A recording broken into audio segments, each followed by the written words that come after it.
Kegiatan tersebut berlangsung kurang lebih setengah jam baru dibubarkan oleh kepolisian atau dalam hal ini Polrestabes Makassar.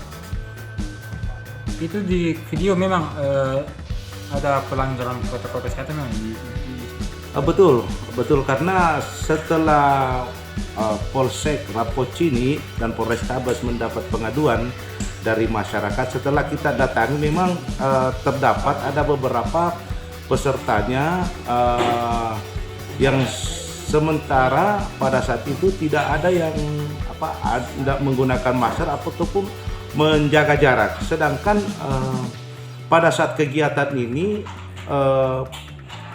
musik yang terdengar di video yang viral itu kemudian goyangannya mudah menimbulkan gesekan karena sepertinya dia saling kejar kemudian saling sikuh, ya sangat rentan terjadi gesekan ke dua belah pihak.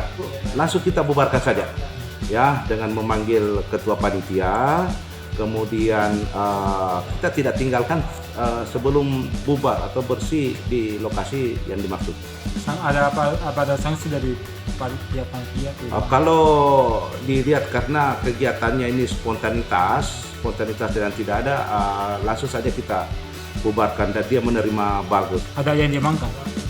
Tidak ada, hanya langsung saja diarahkan untuk tindakan.